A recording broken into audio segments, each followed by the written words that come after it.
Are you ready to get your feet wet? Because this is the Knowledge Pool, hosted by Gathering Information. We're here to bring you a casual conversation between friends about everything to do with collecting, trading, and playing Magic the Gathering. I am Tams. I am Step. And I am Laura. So put on your bathing suits and dive right into the Knowledge Pool.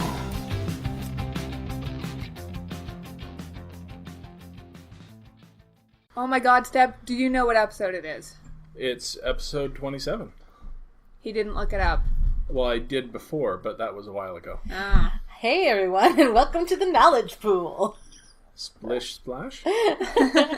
Episode 27, you say? Splish Splash. That'll be funny later. It won't. I am Step. I'm Tams. I'm Laura. And how are we doing, guys? Not bad, not bad. Yeah, it's going all right. We're off to the September Fatal Push promo season. Yes, we are. You know what my favorite part of that is? That What? it's not hot out. Yep. Yeah.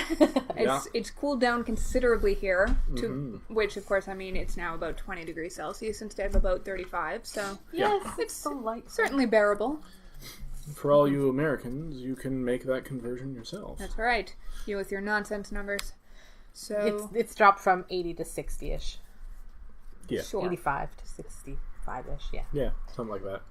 So, Wahaha. anyways, we are actually podcasting on Thursday instead of Wednesday like usual, which is very relevant because they just announced the big reveal of what Magic the Arena is. Which is basically duels. It's basically duels, yeah. Like, it looks kind of like a cross between duels and Hearthstone with the actual Magic rules engine. Which actually is something big, like behind the scenes. The Oh, rules absolutely. engine would be great. So basically they did a live stream on Twitch, which I'm sure will be archived for everybody to watch if they're interested. They had Amaz and Gabby Spartz, Amaz being a very, very large Hearthstone streamer particularly.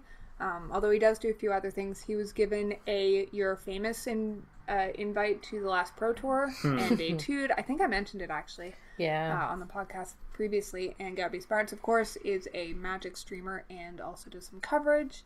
And they had a couple other people there just chatting about things behind the scenes. Jimmy Wong, best known for being on the Command Zone and the game nights and stuff like that. All-around Magic host. Yeah, he does hosting for other things as well. He's a pretty good host. Yep, he does it professionally, I think, for Disney and stuff. They had one of the devs of the game and the community the person? esports manager person. And they did 2 games. One person, Amaz was piloting dinosaurs, Gabby was piloting pirates, and it was only gameplay that we saw. We did not see any footage of the game outside of the actual matches. Yeah, what that says to me is that they really have nothing except a bare bones, like, that could have very easily been not a tutorial, a demo.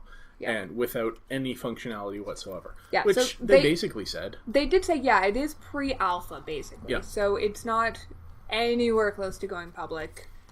They are opening it up to closed beta, although I don't believe they actually said when they're planning on getting that started. No. You can apply, you will automatically receive priority closed beta registration if you sign up. And if you are a duels player, as long as you input your, I think it's your duels like CDIS number or something like that.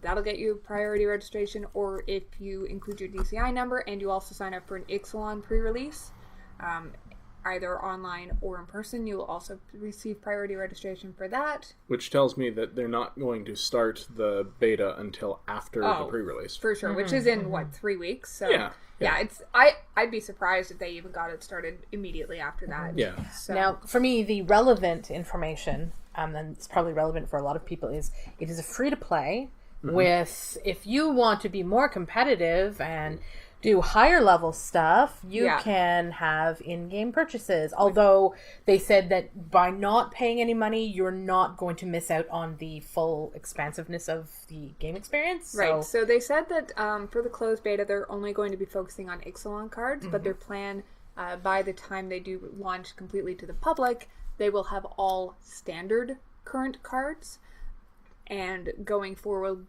they will incorporate new cards, but they are not planning on including any cards that are already gone. So, in quotation marks, this isn't to replace Mitgo, and so they're only including standard functionality for now. They are planning on doing some limited events later on. So it sounds like their initial program is really not that interesting, to be honest. Looking at it, I just went, oh, it's duels, but with the Magic rule set. That's probably what they should have done in the first place. For me, I'm excited in so much as I don't have the money myself personally to play Mitgo, except when we play for our channel. Sure. But I don't have extra money to play. So if I don't have people around to play Magic with, it will give me the opportunity to play for free, which I realized that Duels was supposed to have done as well. But with the better rules engine, I think it will give me more relevant experience. Yeah, most of the reason I didn't play Duels was because it didn't do the rules of Magic. Same. Right. Yeah. Just the whole passing and priority thing was super irritating. Yeah. And yeah, so it's supposed to, eventually have kind of similar functionality. I think the other cool thing is, like, for somebody like my brother, for example, who played Magic way back during Ice Age and stuff like that, he's still a very good player, but he only plays with the cards that he has or we bring and gift to him. Yeah. He doesn't have the money to currently jump into current stuff. And I know he would like to eventually, but he feels like he's so far behind in rules and all of the stuff that this would be a great way for him, a previous Magic player, to kind of catch up on stuff without that pressure of being in a paid environment with real people. I mean, it's real people online, but it's totally a different thing. We don't know that much right now, but if this is what they say it's going to be, it will sort of be a good thing for you to say, hey, if you don't know how to play, maybe check out Arena, which I always did with Duels, but didn't really feel confident about because Duels was not a great example of the Magic rules or a way to it wasn't teach like a perfect Magic. analog. Right. Yeah. I don't suppose we've heard anything about whether there will be a tutorial mode. Nope, but I assume there will be. With Duels, there was a initial campaign that you were required to play through, and it basically introduced various aspects of the how Duels interpreted the rules of Magic to you, such that by the end of it you were able to kind of just hop in, and since it was free to play, it's not like you were losing out on anything. Yeah, that makes sense. If you didn't do well. Now, two interesting things that they have talked about as well. First of all, they said there will not be any trading. Interesting. So that is, similar to basically every other free-to-play card game, like Hearthstone or like Duels as well, but very different, of course, to Magic Online, where you are certainly able to trade as much as you like. Yeah, that's a little strange. Well, I guess not strange in this atmosphere. I mean, I'm hoping that this is going to be not a one-for-one analog with any of all the other free-to-play card games out there.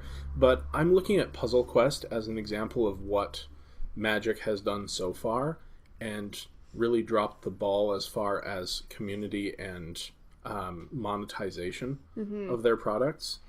Yeah, they're a little heavy-handed with their monetization for that, aren't they? And the same with Magic Online. Oh yeah, like $10 to get the initial package, which doesn't really do anything actually real. Yeah, like in Magic Online, you should be able to play casual with cards you don't own.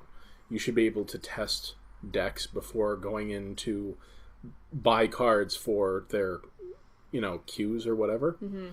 But I think you'd find that people might would bring in another group of people if you were able to.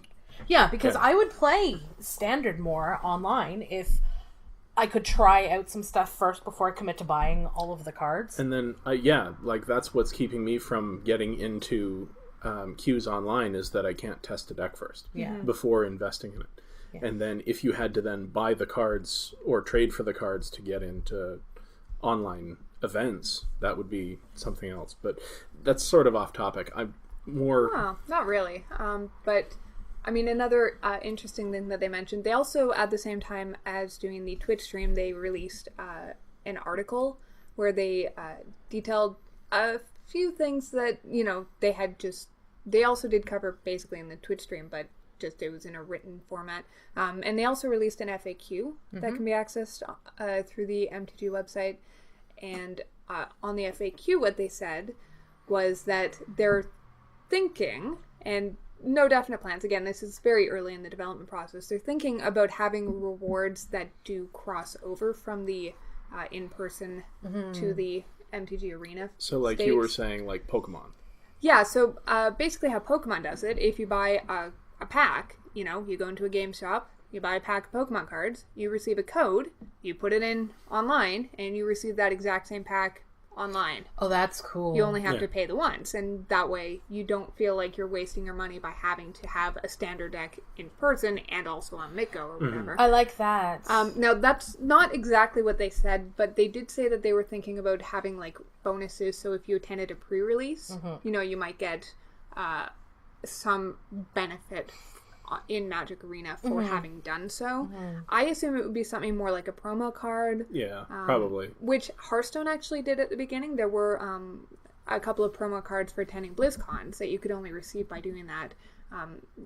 So again, they very early on in the development, for many of the answers that were asked during the Q&A that they took, it was basically, we're not sure. We're hoping that we'll get a lot of feedback from the community during the closed beta, and that'll help us pinpoint things. I did like the fact that it's early enough. One of the questions that was asked was something about the tap animation, that it was really weird to see cards sitting the way they were sitting on the screen, and the question was, is this just the way it's going to be, or are you guys open to us saying, no, that looks really dumb? He says, no. He says, we're trying everything. That's where we are right now, but that's only where we are right now. So absolutely, people, use your voice, because that's what we want. We want to hear people talk. And that's great. Honestly, that is the point of a closed beta. Like, regardless of how people like Blizzard tend to use them. I mean, I've been in closed betas and alphas and stuff like that for Blizzard, and they aren't necessarily looking for that much feedback conceptually. Like, they want to know if something doesn't work or if you run into a weird bug or whatever, but Blizzard has their own design. With something like this, they're really looking for people to participate in their closed beta who will have feedback. People who are interested in helping them to, streamline design and stuff. That's really hopeful. Well, my closed beta experience is mostly with Blizzard. And I did 2 different ones. One was on an expansion, and that was simply just looking for bugs and trying to figure out where things didn't work and whatnot. But the other one was my guild was chosen to get into a raid early. And they wanted not just to know how it worked, but how much we engaged with the stuff. Did it feel right? Did we find that it was really difficult and the story just didn't have the right payoff? And so that's what I really like to see from a game studio, that offers you this opportunity to get involved, that they want your feedback. So if you are interested in giving this a try early, but you just kind of want to play around with it, maybe wait for the open beta. Yeah.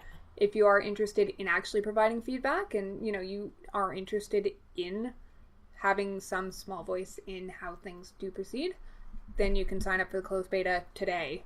It's available online. So. And what is the Play MTG Arena.com. Yeah.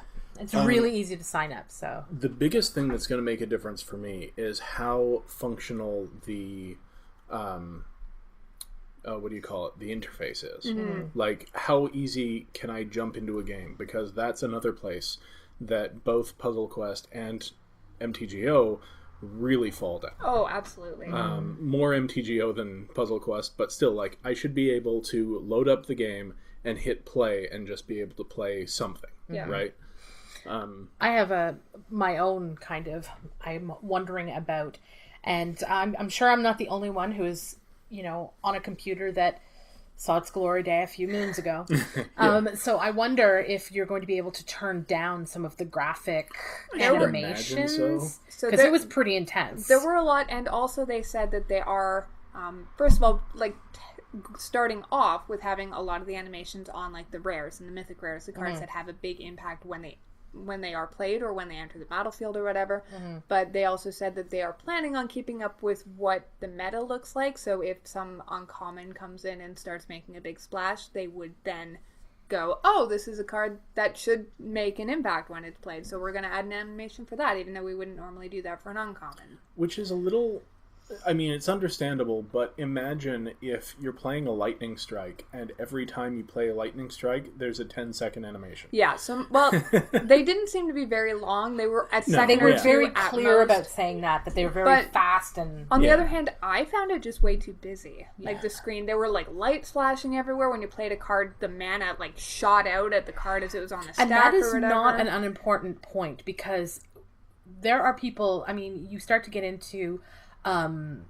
accessibility issues when you start in a game like this, which traditionally on MitGo, I don't imagine you'd have a lot of epileptic trigger problems with that particular game, but it looks like this one could And not only that, create a problem. if you are used to playing on MidGo, Yeah. and then you go here, you're going to be like, oh my god, this is cartoony. Like, this it is felt not very- a serious actual... Yeah, it felt very cartoony. I mean, for sure. on the other hand, if you don't like the MidGo aesthetic, this is very different. So Yeah. this might be more up your alley. Sure. It's funny how it both... Now, we were watching on a fairly sizable screen. Yes. Like, it was a good-sized monitor. It is a former TV. And Yeah. it's funny how it both looked cluttered and simplistic at the same time. Like, they didn't have all the information you needed. Well, you could mouse over all of the cards and see what they were. So that's fine. Yeah. But they also had the animations, like you said, that just seemed too busy.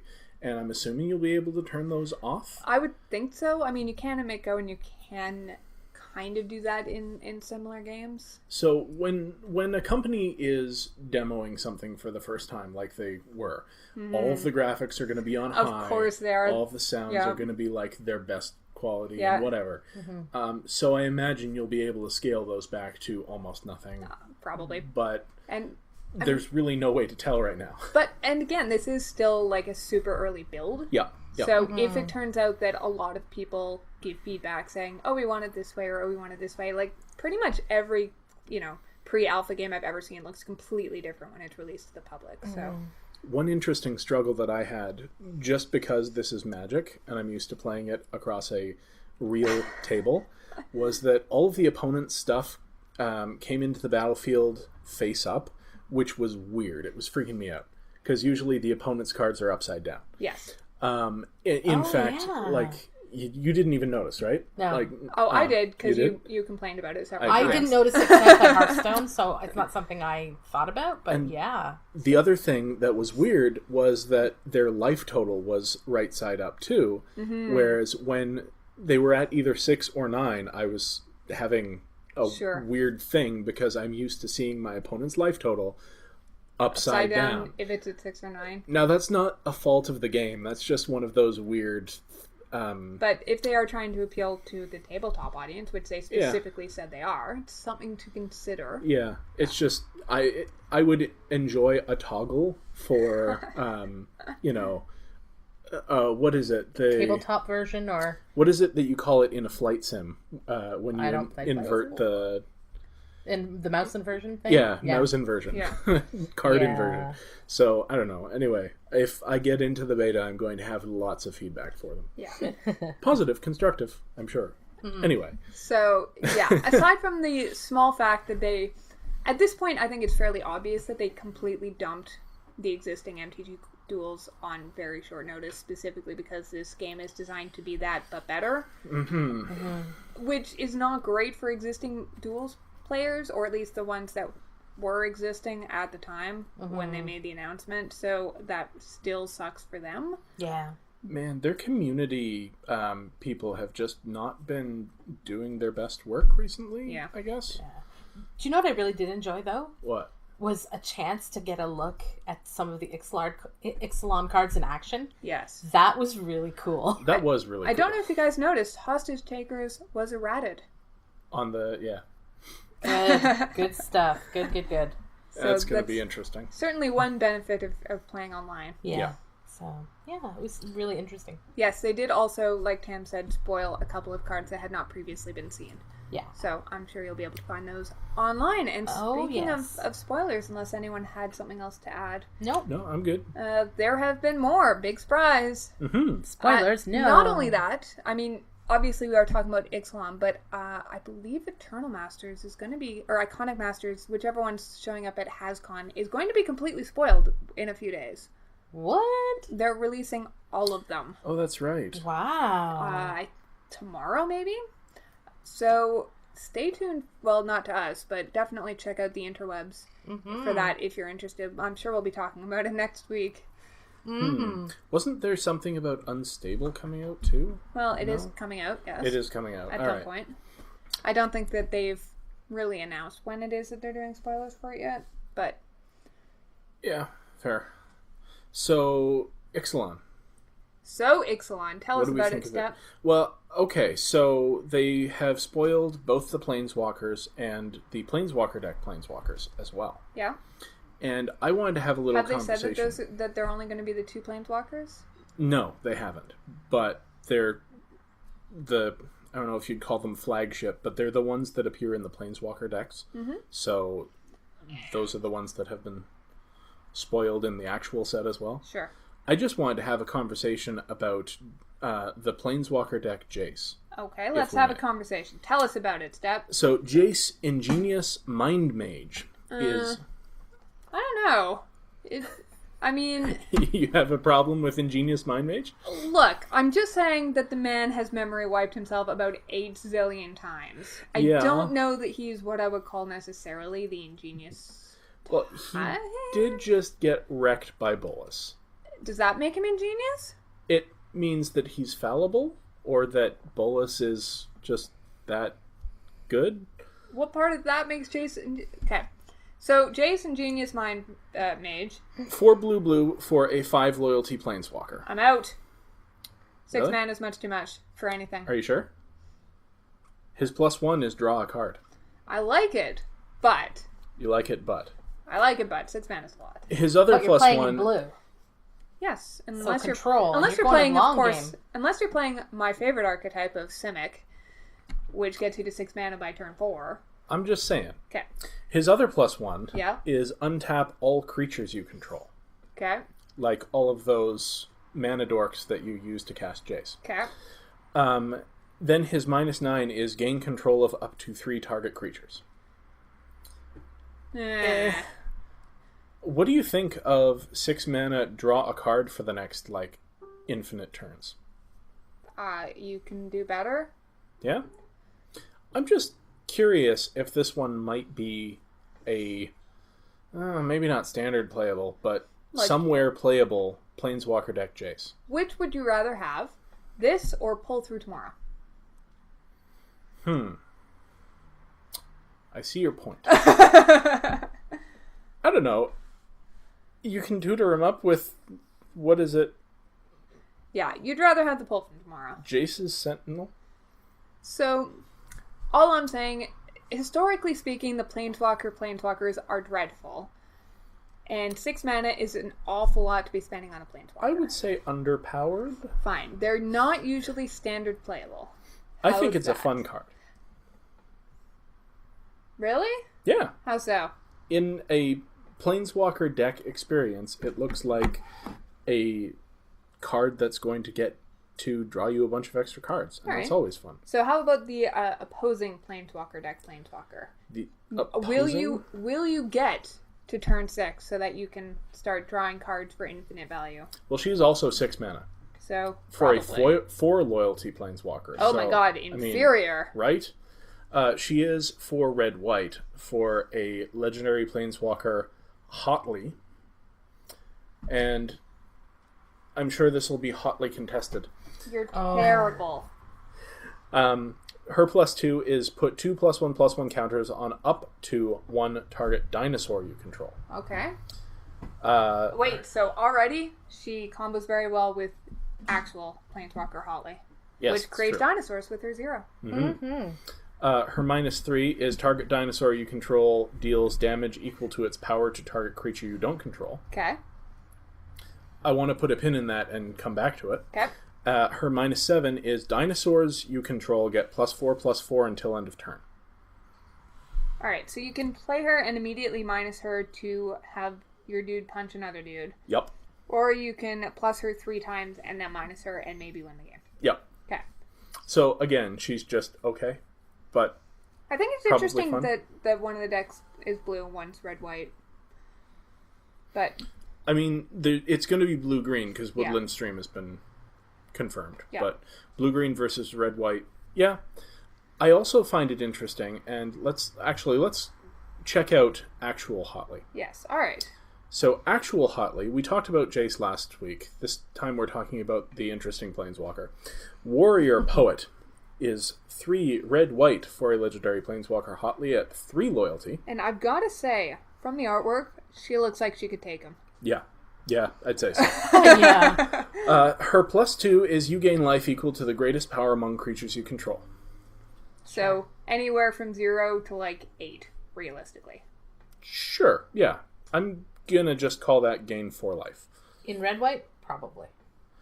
Well, see, and here's the thing. I want to come back to that statement. Yes. Her 0 is create a 3/3 green dinosaur creature token with trample. Yeah. Which could then, like, maybe fist fight another dude. If you had both of them. With other Hatley, yeah. Yeah. Oh. Her -X is she deals X damage divided as you choose among any number of target creatures. Creatures dealt damage this way can't block this turn. So, I've heard a few people talking about this. I have to say, there's a spell from, Ravnica, I think, Aurelia's Fury? Yeah, which does something similar. Mm-hmm. And I've played that card in Cube before. Mm-hmm. In the deck that wants it, it's amazing. Sure. Because it's basically... I mean, first of all, you can go 1 damage to each of your creatures, +5 to your face, and then I'm going to hit you for lethal. Yeah. Mm-hmm. The fact that this is repeatable, like, you could do it for 1. Yeah. Any number of, 3 turns, realistically. Assuming you haven't plussed her at any point. If they have 1 creature. And that seems like great value in that scenario. Yeah. What I want to say is that both of these feel very green to me. Kind of, yeah. Or at least they feel like they belong in some form of in a Naya deck. Yeah.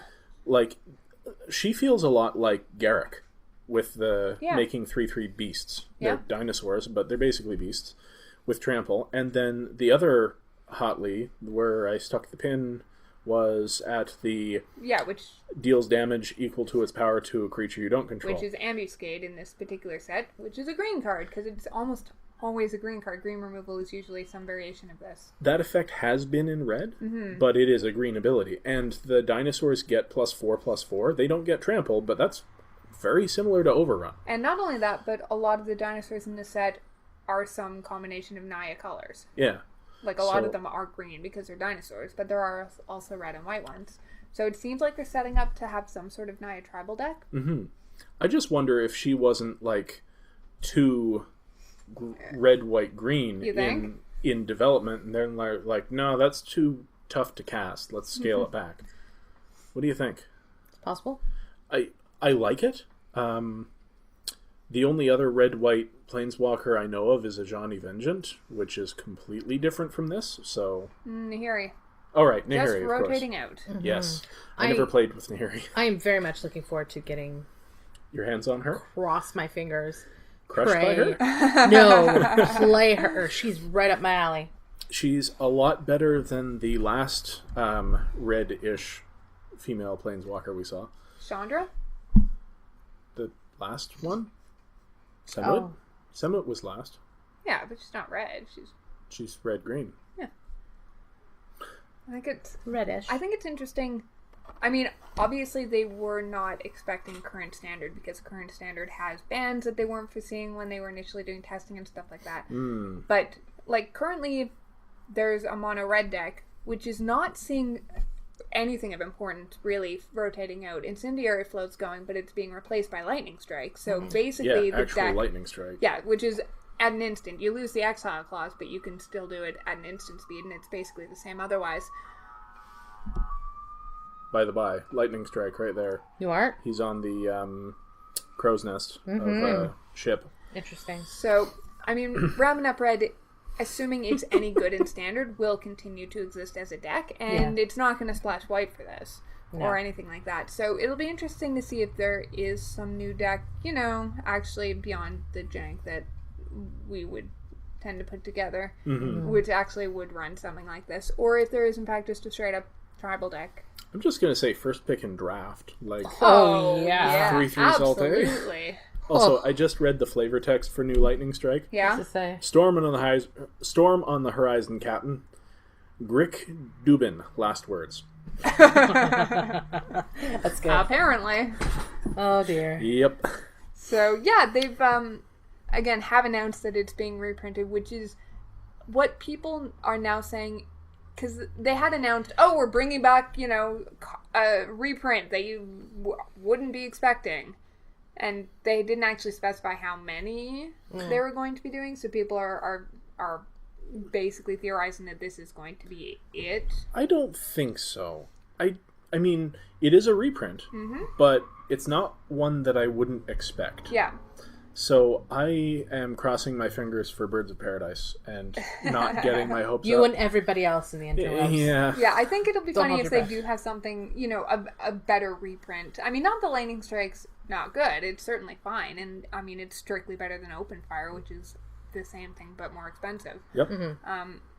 Except that this is uncommon and Open Fire is at common. Yeah, but it's not like shocking or surprising. Yeah, in if any it way, were shape, Lightning or form. Bolt, we'd all be dancing in the so streets. I think they might be saving up something big to counteract the front loading they had to do to make up for all the leaks. I mean, Spell Pierce maybe. See, you say that we'd be dancing in the streets about Lightning Bolt. But well, I would be. Nobody honestly, do you want Lightning Bolt in Standard? No, because then I can't play janky blue do-nothing decks. It's true. Said the non-right player. Like, as much as I like casting Lightning Bolt... But then again, I think they should reprint more counter spells. So... Well, you've got your Spell Pierce. So which also looks I don't know good. that either of us is strictly right, Tam. No, I don't think so. No, I don't think it's wise to be putting it, especially with a fairly good already mono red deck. Yeah. You're going to tip it too far over. Oh, for I mean, Lightning Strike is already getting there. It's Yeah. very good. It's an efficient spell. I mean, the thing, though, is Ramen Up Red is certainly beatable if you expect it. So. Yeah. But you add something like that to the mix, and it's like, yeek. Yeah. So, since last week, we've also seen more transform cards. Mm-hmm. And more lands. Yeah.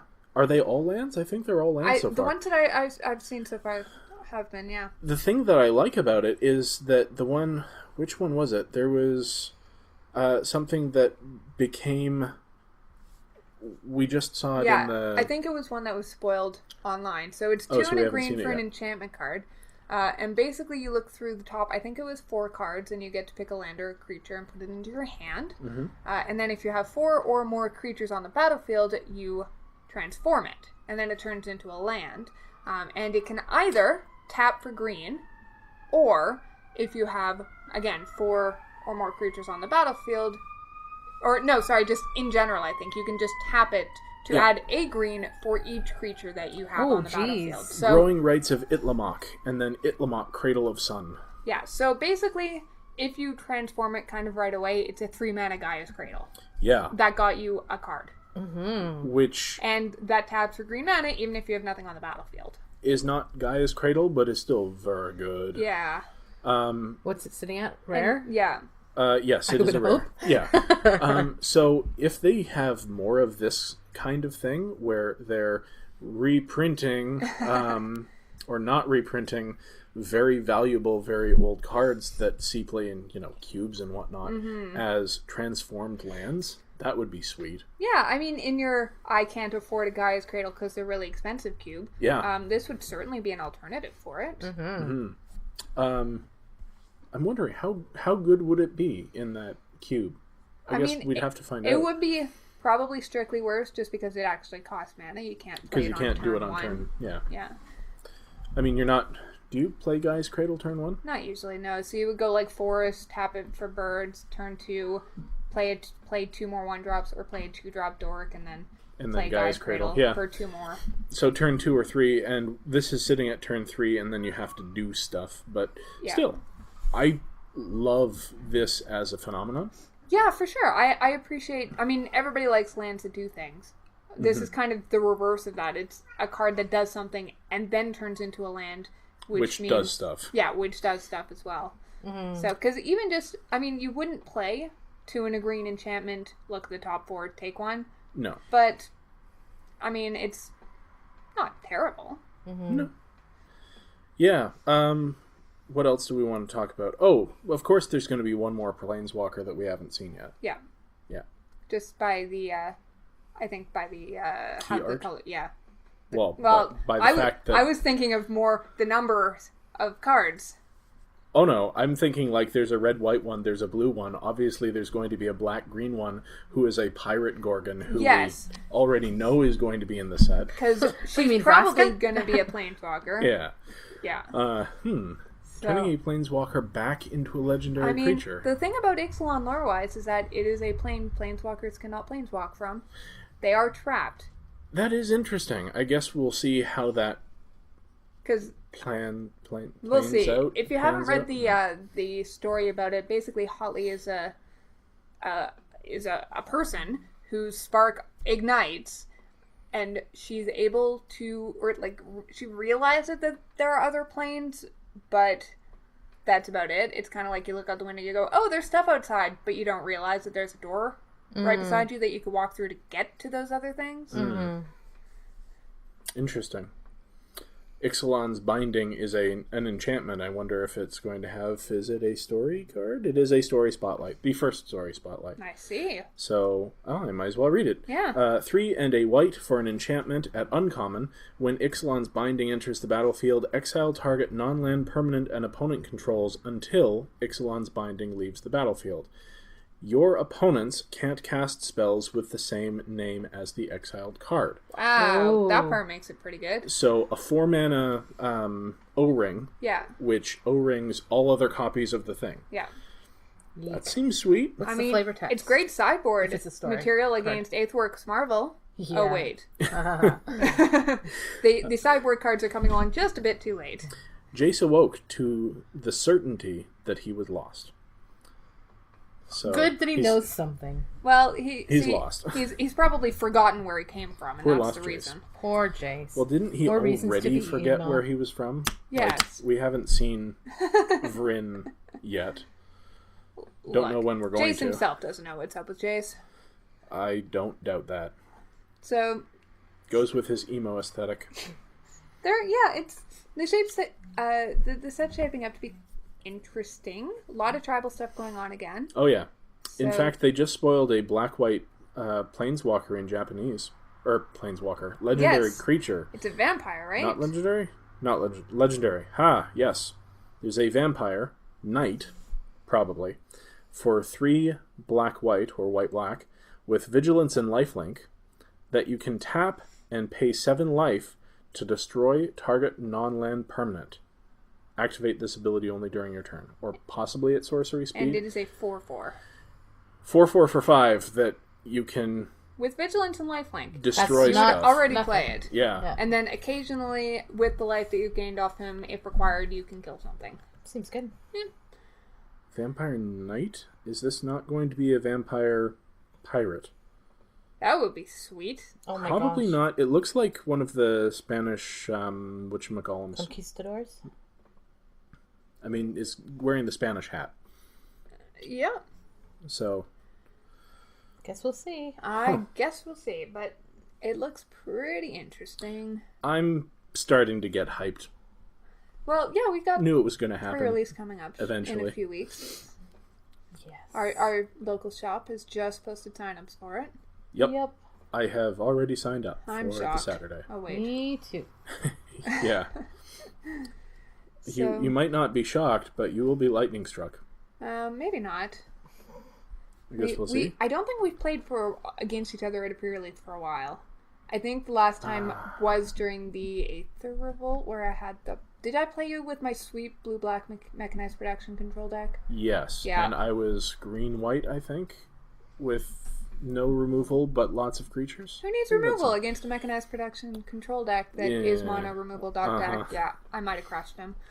She might have. You actually, I remember, you were the first person to defeat me. And you crushed me mercilessly. Yeah, I top-8 that. My deck was sweet. Yeah. Anything that you've seen that you're No, I think you covered it all. to talk about?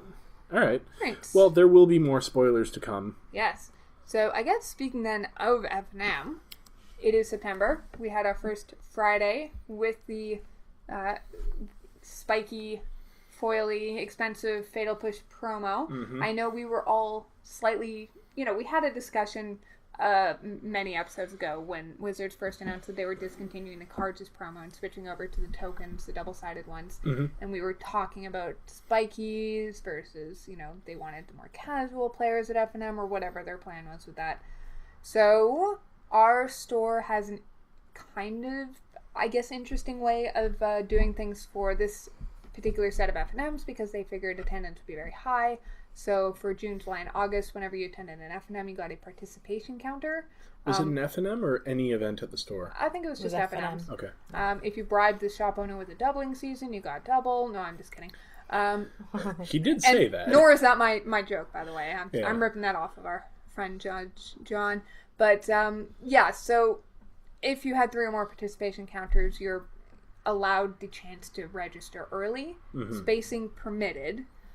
Basically, the way the numbers worked out, if you have 4 or more participation counters, you're guaranteed a spot if you want it and you register in time. Mm-hmm. If you have 3, it depends on how many other people are wanting to go. And then last week, basically, it worked out such that approximately half the people who were there had participation counters, and the other half were just people who either played at the shop occasionally, or I think there were probably a couple of people who hadn't really played there before, but there was a lot of faces them, I did not know. So, it was interesting. Yeah, registration starts on Monday on the Facebook group, and then open registration starts on Wednesday. Yeah.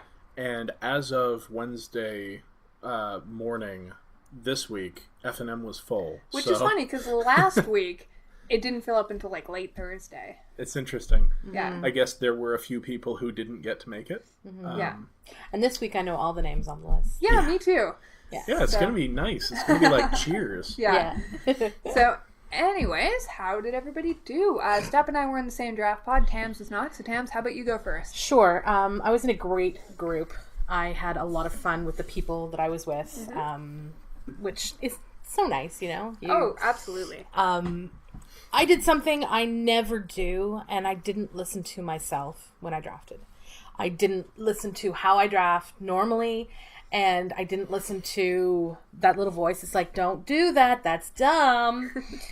I wasn't playing for a Fatal Push. I really don't care that much one way or the other. So I opened my pack, and the rare is an Earthshaker Kenra, which... that's a great first pick. Yes. Sure, especially for me and Red. Yeah. And we don't have many. Mm-hmm. So I'm like, okay, great. However, there is something else to be said. There was also an Open Fire. Mm-hmm. There was also a Ramanap Ruins. Mm-hmm. And there was also another really good red card. Don't remember what it was. And there was also the uncommon was the big green... Sifterworm. So I'm looking at the pack, and I know... the next 4 people in a row. I know who they are, and I know what they draft. And I know darn well they're going to pick up the red cards that I'm passing on. And they're going to think, these are premium red cards. This is awesome. Red's going to be open. This is going to be so good. And I thought to myself, the person sitting next to me also drafts green. So if I pass him the green, he's going to take it, and he's going to go into green. And I still went into red. And I'm like, ugh. And so that was my first mistake right there. But, so I started cutting red, which was fine. And then I had a conversation a couple of times with a couple of people about drafting, aggressive decks. And I have a tendency to pick up every piece of removal I can find. And I do removal.deck. Mm-hmm. And somebody questioned that and was like, maybe you should think about just having more creatures, less removal, more creatures. If you're going to run an aggressive deck, you want, a lot of creatures. And I'm like, you know what?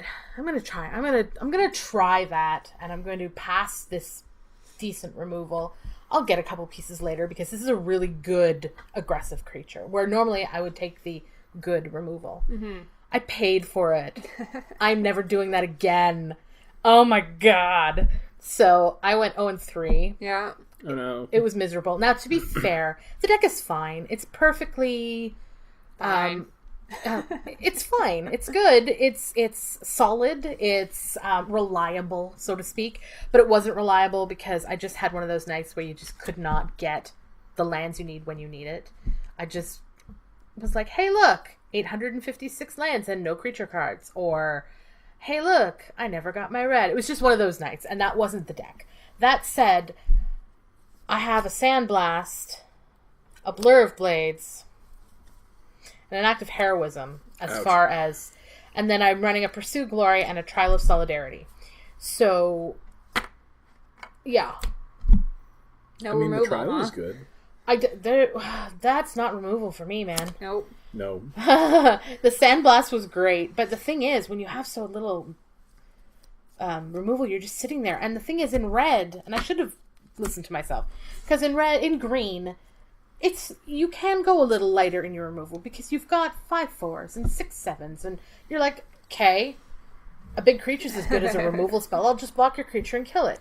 But in red, when you're running a bunch of 2/1s and 3/2s and 3/1s, there's not much removal going on there. So it was the experience was fun. I had a lot of fun playing the people I played, but I'm just going to listen to myself from now on. And I mean, now you have more data, and Magic... it's absolutely not a bad thing to try something and see how it works. I mean, it is also a mistake to base an opinion on, the results of one thing, but it's just more data. It's true, absolutely.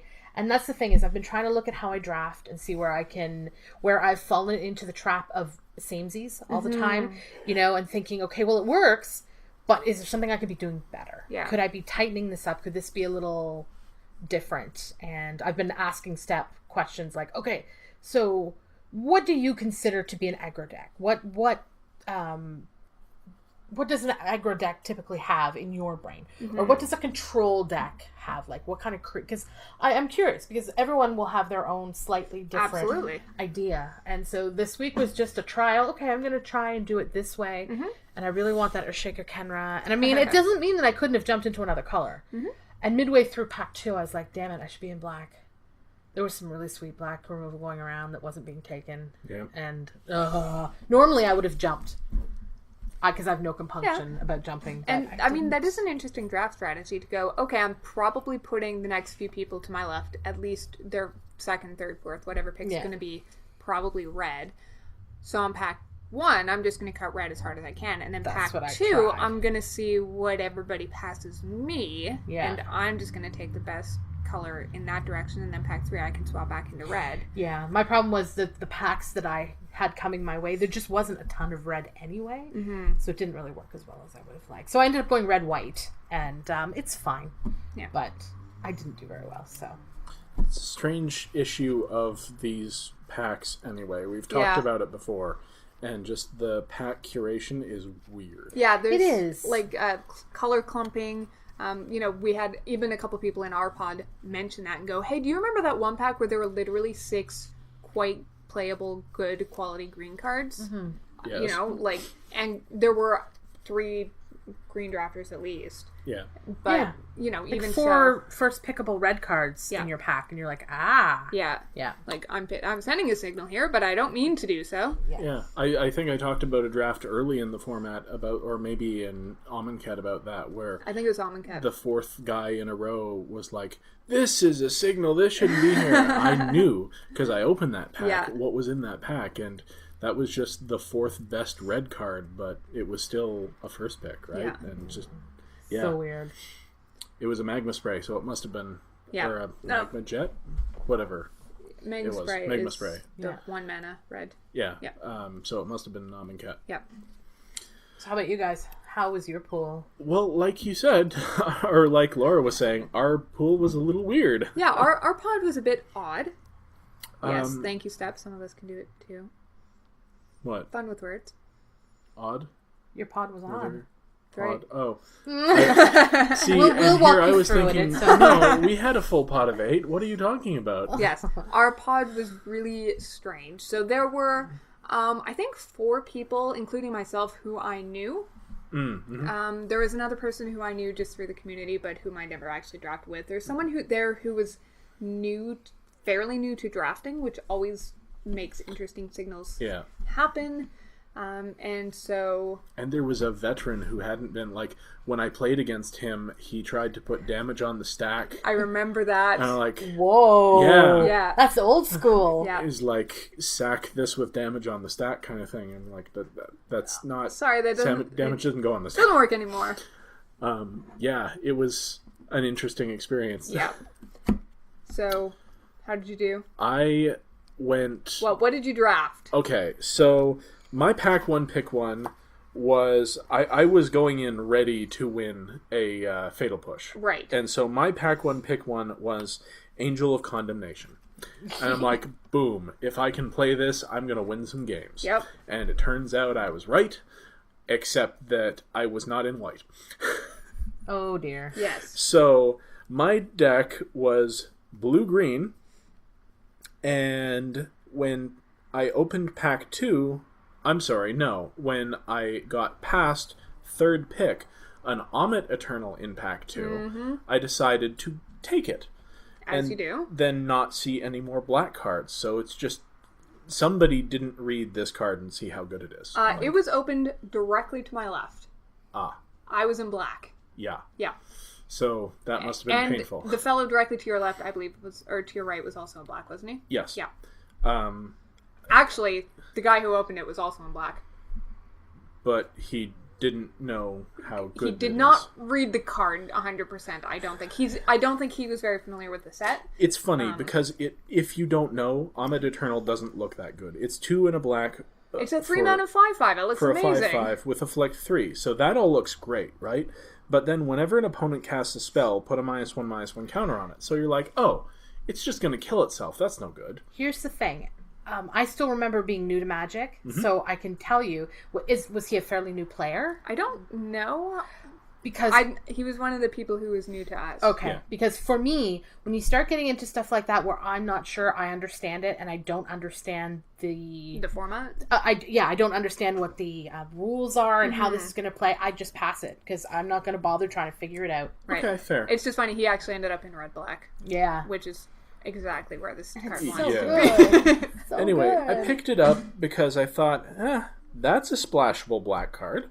Yeah, I mean, it's also could be very well a signal to black super open. I also got past a Resilient Kenra when I was already in green. I got more fixing than I thought I was going to, because I wanted... Step, it sounds like you're in 5 colors. It does, doesn't it? So I was in blue-green, and during building, I was trying to decide which of these to splash, and then the evil angel to my right, whose name is Mike, just saying, said, why not splash both of them? Of course, Come on. he also had another voice on the other side saying, listen to Mike, listen to Yeah, Mike. to be fair, you not only started that conversation with him, you said, please, I'm thinking about splashing both of them. You know, what are your thoughts, knowing that he is the greediest player? Yeah. No, I completely did that to myself, and then I went 2-1. So, not bad. So you brought home a fatal push. I did bring home a fatal push. I lost a game to someone I don't know might have been playing... What were you playing, Laura? It was black-green. So, yeah, my draft was super confusing to start with. Once I had picked a plan, I was fully engaged. Okay. But my pack 1 went white card out of a super mediocre pack. My pack 2 was a red card, common. It was actually the Firebrand Archer, the 2/1, the ping stump, out of a super mediocre pack. Yeah.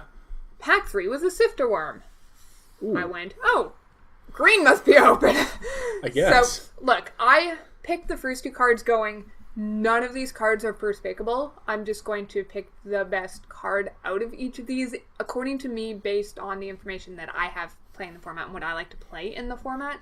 But I'm staying super open. I'm not married to either of these. Seems good. As opposed to, you know, where you go, oh, I'm first picking a bomb, I'm staying in that color, I don't care what anyone else is doing. I call this the complete opposite of that, where you first pick miserable garbage and you are hoping to jump out. So yes, I got third pick Sifterworm, fourth pick the black-green spider. Went, that's also a signal. I'm going to see if black's open. And then I ended up black-green. Black was fairly open. Green was also fairly open. There was another player who was, I believe, 3 over to my right, so almost across the table from me, who was in the exact same deck. But nobody else was. A couple other people were like in black or blackish. A couple of people were green or greenish. But we were the only 2 actual black-green players, and we, I think, prioritize things a bit differently. So I felt like the deck was pretty open. He also felt like the deck was pretty open, and we actually ended up playing in the first round. Our games were super close. I'm splashed the white side of Appeal to Authority off of a single Manolith. It was my only white source. My deck had a lot of creatures. It had a lot of low drops, aside from the Sifterworm. I didn't have anything that cost more than 4. So my plan was just get a bunch of things on the board, hit him in the air with a Carrion Screecher, or just hit him on the ground with a big Trampler, or kind of grind him out. I had an Ambuscade, I had a couple of green removal spells, that sort of thing. And then I also had one of the Gift of Strength, is the one in the green, +3/+3. I probably like that card more than most people do. I mean, I'm not saying I love it. I'm saying I think that it is playable if you don't have a better removal spell, but I consider it to be basically removal. It worked against my Angel. Yeah, in green is basically removal. Or at least in the green decks that I tend to draft. So yeah, like I had a couple of super grindy games against the other green-black player where it was not really a board stall, but it was a race, except he didn't realize that I was going to win it because I had Appeal or I'd Give to Strength in my hand, and that's how I was doing the math. Right. Whereas he was doing the math with what was on board. Right. Especially because, you know, when you have an Appeal, you're more in your deck somewhere. You're much more likely to play out most of your creatures. Yeah. So I often only had 1 card in hand. He just didn't know that it was a Gift of Strength, or something like that. If you're doing the math on board and your opponent is still racing, then you should know you're doing the math wrong. Well, the thing is, he had a flyer. Okay. Yeah. I did not have anything on the board that had reach. Okay. So in his mind, I was racing because I had no choice because I couldn't beat his flyer. In my mind, I was choosing not to use the Gift of Strength to kill his flyer because I was going to use it to kill his face. Him, yeah. Yeah. Makes sense. So anyways, we did that. Then round 2, I played someone who was playing 18 colors. And played his Angel of Condemnation twice, except it got removed before it could even... before he could untap with it. Yeah, both times. And that's how she beat me. And that's... I've played Angel of Condemnation once before the GP. Yeah. That's how I beat it there, too. I just keep removal. And while you mentioned it, like, before getting into the games, the draft, the first pack, all round, was fairly weak. Yeah. I didn't remember that until... I just remembered that my pack 1, pick 2 was a Desert of the True because I took the Angel and there was nothing. Yeah, the packs going on were not amazing. Yeah. I was actually very sad. I didn't see my Sifterworm or my Spider in any of my games. Oh. Well, I saw my Spider, I got to play it, it immediately got killed. That was that. Well, that know they made your deck better. That was it. It was funny. But again, I basically did to you the same thing. Like, I was like, oh...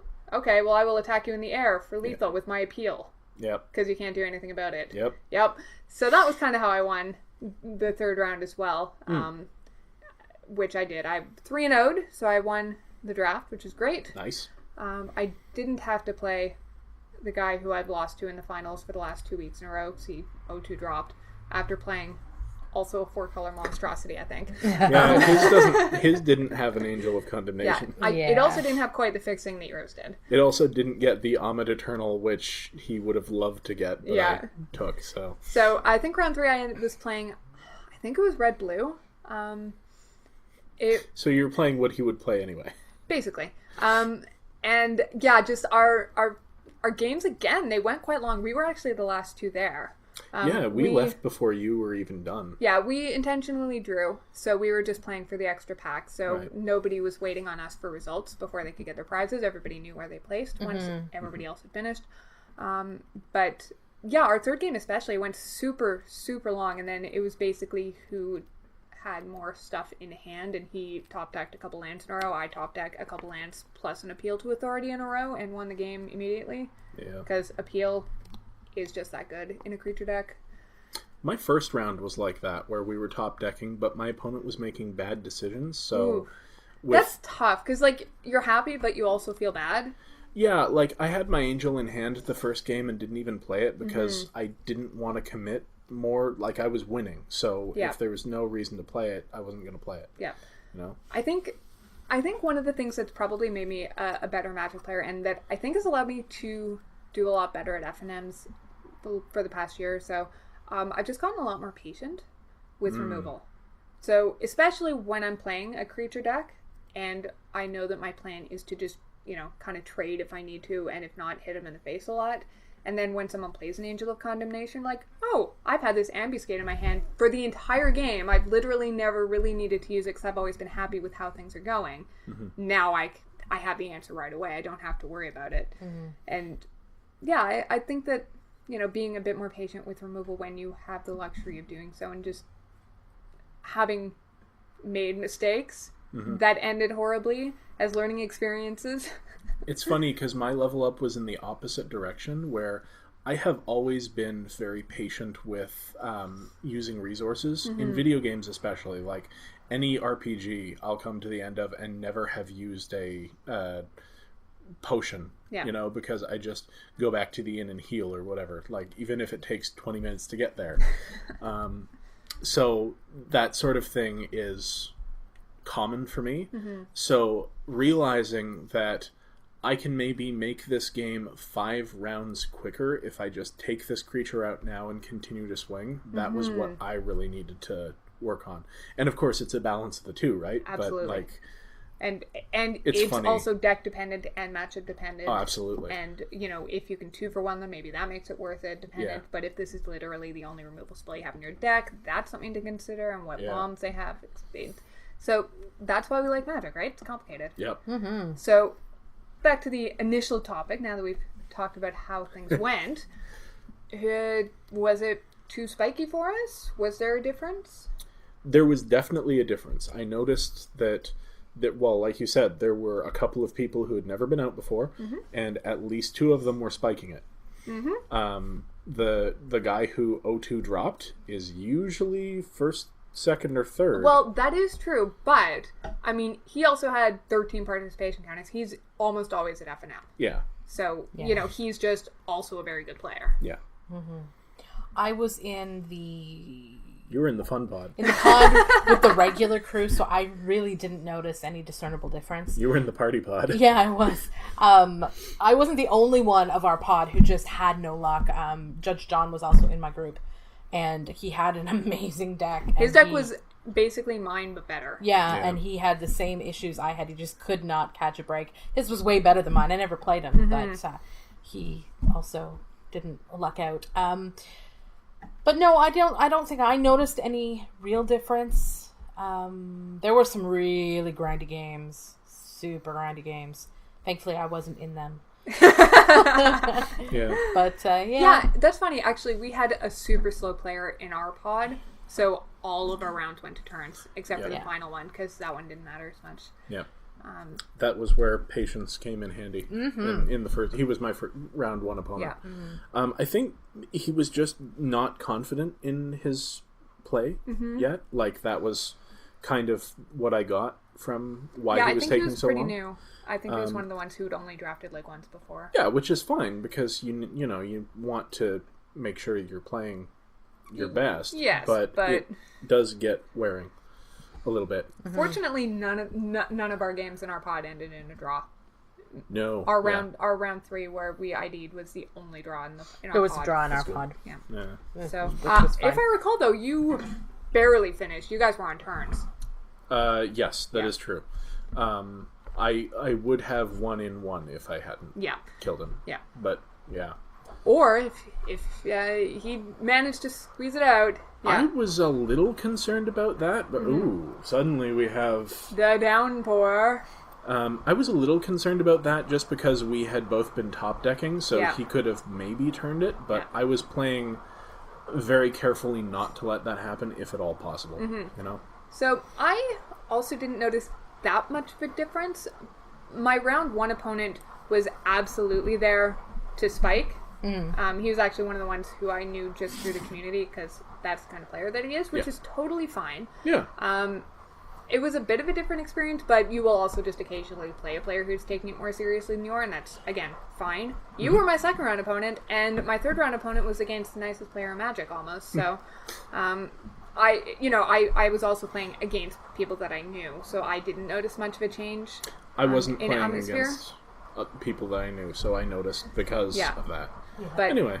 I mean, again, also in round 3, though, both me and my opponent knew we were getting promos. Yeah. So we were just playing for a pack, which is usually not that big a deal at the FNM level. Right. Yeah. I thought it was fun. I think it's very funny that our shop, which always does a rainbow draft the week before the new pre-release, is going to have 3 drafts of Hour of Devastation, 1 rainbow draft, and 1 Ixilan draft for September for the promo. That's amazing. I can't wait. Yeah, it's going to be really exciting. I want to see people spike a rainbow draft. Absolutely, which we may not have mentioned it previously. Former rainbow drafts have involved the casting and winning of the game through the use of, like, Ingurg's Wake, the 9-mana one-sided board wave. So good. And, like, ridiculous combo-y nonsense involving flickering all permanents and stuff. Yeah. So they get really silly. I'm super looking forward to it. I haven't gotten to play a store rainbow draft in a very long time. Me neither. I missed the last bunch, but I finally figured out how to rainbow draft and win, so... Is it play red-white? Yeah. Hope you're not in my pod. I'm taking you down. So, yeah, I mean, the last thing to talk about then really is just League. Yeah. I am no longer first. Oh, here, I'll start. I fell out of top 8. That's all there is to say. We don't know that. No, I do know that because I went 0-4 this week. Oh. Yeah, I could not. I had the worst. I had the most fun and the worst luck. John and I went toe-to-toe again, and now we're like 50-50 win-loss against each other. Every time you play him, you're like, God, I had such good games against John. Oh, it's so fun. It's so back and forth. Yeah, it's really fun. But I just could not catch any sort of break. I mulliganed. And I mean, they weren't even borderline mulligans. They're, you draw 7 and you have 0 land. Yeah. Now, you're going to throw that back. Of course you are. You pull 6 and you have, all of your top end, which isn't a lot, but still, 1 color, and it's not even in that. Yeah. You're like, okay, no. So I mulled to 5 in almost every game. I just could not get there. And we mulled to 5, both of us, didn't we? Yeah, I played against Sep, and they were some back and forth. Like, I had some really fun interactions. Those were fun games, yeah. Yeah, you almost got there in the second game against him, even after mulling to 5. And that's the best feeling, because my deck does mulligan very well. The other problem that I had is I am also still 2 rounds behind everybody else. I didn't catch up my stuff that I missed the week that we missed, so that also is impacting my standing. But that's fine, because that means our store, because our shop owner is amazing, has a second bracket to play for prizes. So. Or you can bring your deck with you tomorrow and try and make them up around F&M. That's true. I could try that too. Or even if you just get 1 in. That's true. Yeah. Could make the difference. Yeah. So how about you guys? I went 2-2 this week. I beat Judge... No, I lost to John. I don't remember who I won and lost to, but you lost to me. I lost to you. Yeah. I lost to Anton. So I beat John, and I must have beat Tams. Right. So, yeah, 2-2. And like you said, Judge John is very fun to play against, even if... So, he probably should have won our round, but didn't because I top-decked better than he did, because we were both top-decking at that point. And he is so polite and pleasant and not very good at hiding the fact that he's extremely salty. But he's such a sweet person. That's It's like he's trying not to let you know how irritated he is, but he's totally irritated that you beat him. And here's the thing: he came into I think I played him. I was his second third match maybe of the evening, and he'd already played 2 people, and he was having a run of some losses, and so when he beat me in game 3, I felt really good. I'm like, I'm really glad that I could break your streak, because I felt so bad, because I know how that feels. And he's just such a nice guy that it's hard to watch people. Well, I think it's just because he struggle. always does well in leagues. So. Yeah, absolutely. So yeah, it's hard to watch people who do so well have some problems, and but I had a lot of fun playing him, so whatever. How about you? I went 3-1, so Nice. I'm definitely top 8, probably top 4. I think you're first right now. I was in second place on tiebreakers Okay. to Anton, but Okay. I beat him, Oh, okay. so I'm not sure how that'll work out. It was first tiebreakers, and he was crushing me on first tiebreakers, so by like 20%. So I guess we'll find out. doesn't really matter. Like first, second, third, fourth, it just means that first of all, you're playing against the lower seeds, and second of all, you get to choose whether you're on the play or on the draw. So obviously, it does provide an advantage, but first or second is not going to make or break your league top 8 experience generally. I'm annoyed actually because I was first place for most of the league, Yep. and now I am like third, fourth, maybe fifth. We'll see. Because I went 3-1, 2-2, 2-2, or something like that. So people have just climbed over me. And with my deck, it's very important that I be on the play because I'm an aggro deck. So my dropping in the standings means that I am more likely to lose in the tournament because it's single elim. But I've had fun, so it's been a good run. This has been so much fun. Yeah. Like, it's been great. As long as you top 8 in league, you get something, or even if you just do well in the consolation bracket, you still get something. Plus, you've opened a ton of packs, which is fun. I got Played a lot of something. Magic. I played a lot of really fun Magic. I laughed more in this league than I have. Yeah, I love the sealed format. Yeah. For our, so I mean, good. I love our draft. It's actually been it's probably my favorite since Shadows, but I really like the sealed format. There's just so many different options. Unlike Shadows, where there were literally only 2 decks in the final. It's funny, we are not the first ones to say this, but they seem to have finally mastered the 2-set block right before they got rid of it. Yeah. Because this has been like one of the best. Which is funny, because Amonkhet was not that amazing. No, I mean, it was still very fun. I had a lot of fun. I enjoyed it too. I didn't like the draft nearly as much. As the sealed? Well, the draft was just super fast. It was. And it meant that there wasn't much option for variety. Yeah. Which you can see why I really enjoyed it. I do. But, aggro decks are definitely still a thing. Yeah. So, I think that for Ixilan, League is going to, kind of like Shadows again, just be super tribally focused. I think from what we've seen so far, there seem to be a lot of advantages to synergy. The nice thing is that there are multiple tribes. It's not just going to be either green-white humans or red-black vampires. Yeah, and overlapping tribes. Yeah, exactly. So you could end up, like just straight-up black-white vampires. Or we can hope it's more like the original Innistrad. Maybe, yeah. Yeah. So we'll have to see. But League is always fun just because you can build what you want. Yeah. And you're still playing Magic, and you're still trading, and you're still hanging out with a group of people that you generally know pretty well. We usually get a couple new players each time, but, the core players are all there, and it's nice to see some friendly faces. So I think that's pretty much it for this week. I mean, Ixilan spoilers are definitely taking up a lot of the news waves. So, I mean, if you're interested in playing the new Modern Cube, it is up on Miko. They've made some interesting changes, like they've taken out Gifts Ungiven but kept in Unburial Rights. Do they have non-single limb queues? I think so. Well, it's not queues, no. It's League. Then I'm not interested. Yeah. We all hate cube leagues here at podcast. Yes, we do. But they also have, I think, been doing some flashback leagues again. They just, I think, have finished Ravnica block.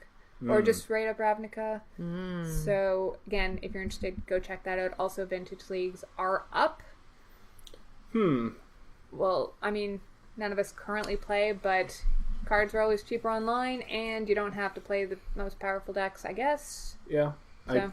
I don't know. I would like to see some sort of kitchen table league, but I have no idea how they'd pull that off. Yeah. Yeah. Oh, that would be super weird. Yeah. But fun. Yeah. Yeah. So, anyways, until next week, thank you for spending time with us. Yes, and go out and play some Magic. Ooh. That's your sign off. Ooh. Goodbye, Stanford.